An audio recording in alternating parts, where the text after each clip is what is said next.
दोस्तों, जब हम सो जाते हैं और फिर जो हमें सपने आते हैं वो हमारी लाइफ के सबसे इंटरेस्टिंग एक्सपीरियंसेस में से एक होते हैं। एक इंसान रोज रात को 4 से 7 सपने देखता है। वो करीब 2 घंटे सपने देखता है।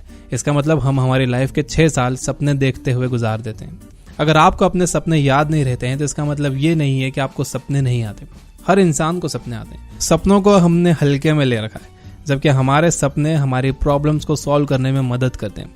दिन भर हमारा कॉन्शियस माइंड डेटा ऑब्जर्व करता है और जब हम सो जाते हैं तो हमारा सबकॉन्शियस माइंड उस डेटा से कुछ नया बनाता है। बीटल्स के सॉन्ग येस्टरडे की धुन पॉल मैककार्टनी को सपने में ही आई थी। जैसे ही उनकी नींद खुली वो अपने पियानो की तरफ भागे और उन्होंने उस धुन को प्ले करना शुरू किया और वो उन्हें याद रह गई। बाद में ये एक सुपरहिट सॉन्ग बन गया। सिलाई मशीन के इन्वेंटर एलियास होवे ने सिलाई मशीन सपने में ही देखी थी। वहीं से उन्हें इसका आइडिया आया था कि ऐसी मशीन कैसे बनेगी। अल्बर्ट आइंस्टाइन ने थ्योरी ऑफ रिलेटिविटी सपने में ही देखी थी। दिमित्री मेंडेलीव ने पीरियोडिक टेबल सपने में देखी थी। राइटर मैरी शेली को उनकी फेमस नॉवेल फ्रैंकेनस्टीन का आइडिया भी सपने में ही आया था। तो आप देख सकते हो कि लोगों को आइडियाज जनरेट करने में, आगे बढ़ने में, ग्रो करने में सपनों ने कितनी हेल्प की थी। देखा जाए तो सपनों ने दुनिया बदली है। हो सकता है कि आपको भी अपने सपनों में इतने ही इनोवेटिव आइडियाज आते हो, लेकिन आप याद नहीं रख पाते हो। मेमोरी एक्सपर्ट जिम क्विक ने सपनों को याद रखने के 6 स्टेप्स बताए। पहला स्टेप है डी यानी डिसाइड। सोने से पहले ये डिसाइड कर लो कि आप सुबह उठकर अपने सपनों को याद करोगे कि आपने क्या देखा था। दूसरा स्टेप है आर यानी रिकॉर्ड। सपनों को रिकॉर्ड करने से आप सपनों के प्रति और सेंसिटिव हो जाओगे, जिससे आप उन्हें याद रख सकोगे। तो सपनों को रिकॉर्ड कैसे करना है?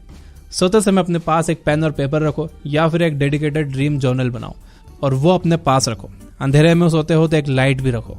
रात में किसी सपने की वजह से अगर आपकी नींद खुल जाए तो आप उसे तभी लिख लो कि आपने क्या देखा था। सुबह उठने के बाद भी याद करो कि आपने क्या देखा था और उसे भी लिख लो। आप अपने फोन में ऑडियो नोट्स बना सकते हो, मतलब जो भी आपने देखा है वो आप बोलकर रिकॉर्ड कर सकते हो कि मैंने आज रात को ये देखा। तीसरा स्टेप है ई यानी आईज। सुबह उठने के कुछ मिनट्स बाद तक आप अपनी आंखें बंद रखो। यही वो टाइम है जब हम सपने भूल जाते हैं। अगर आप कुछ देर आंखें बंद करके लेटे रहोगे तो आप आसपास के एनवायरनमेंट से डिस्ट्रैक्ट नहीं होगे और आपको अपना सपना याद करने में आसानी होगी। चौथा स्टेप है ए यानी अफर्म। आपको याद होगा कि आप ये डिसाइड करके कभी सोए होगा कि मैं इतने बजे उठ जाऊंगा और आप उठ भी गए थे आपके अलार्म बजने से पहले ही। तो आपको खुद से ये अफर्म करके सोना है, ये कहकर सोना है कि मैं अपने सपने याद रखूंगा, या आप लाउडली कहो फिर सो जाओ। पांचवा स्टेप है एम यानी मैनेज। अपनी नींद को मैनेज करो। आपको अच्छे सपने देखने के लिए अच्छी नींद चाहिए होगी। रेगुलर स्लीप रूटीन मेंटेन करो, माइंड क्लियर रखो और अपना बिस्तर साफ सुथरा रखो। छठा स्टेप है एस यानी कि शेयर। अपने सपनों के बारे में दूसरों से बात करो, उनसे अपने सपने शेयर करो। इससे आपको अपने सपने याद रखना आसान हो जाएगा। सपनों को याद रखने की एबिलिटी एक स्किल है जो कि प्रैक्टिस और परसिस्टेंस से सीखी जा सकती है, बिना हार माने सीखी जा सकती है। ये स्टेप्स फॉलो करने के बाद भी अगर आप अपने सपनों को याद नहीं रख पा रहे हो तो आपको डिस्करेज नहीं होना है।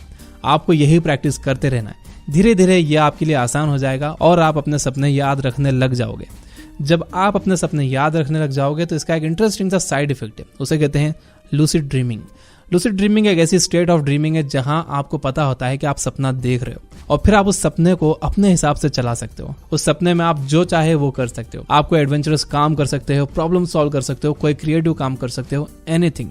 तो ये थी कुछ बातें सपनों की from the book Limitless by Jim Kwik. अगर आप दुनिया भर की किताबों से विजडम लेना चाहते हो तो आप डाउनलोड कर सकते हो ये बुक ऐप, जहां पर हमने सैकड़ों बुक्स को हिंदी में समराइज कर दिया है, जिसे आप सुन भी सकते हो और पढ़ भी सकते हो। और इसके ईयरली प्लान पर डिस्काउंट भी चल रहा है। वीडियो हेल्पफुल लगी हो तो लाइक जरूर करना और आप ये स्टेप्स फॉलो करोगे या नहीं ये भी जरूर बताना। मैं सभी कमेंट्स तो पढ़ नहीं पाता, लेकिन मैं आपके बहुत से कमेंट्स पढ़ता हूँ और आपके बहुत अच्छे अच्छे कमेंट्स आते हैं, उनमें से मैं कुछ यहाँ पेश कर रहा हूँ। तो कमेंट करते रहिए, हो सकता है कि आपका कमेंट भी अगली वीडियो में आ जाए। Finally, you guys are amazing. Keep reading, keep learning, keep growing. Thank you for watching.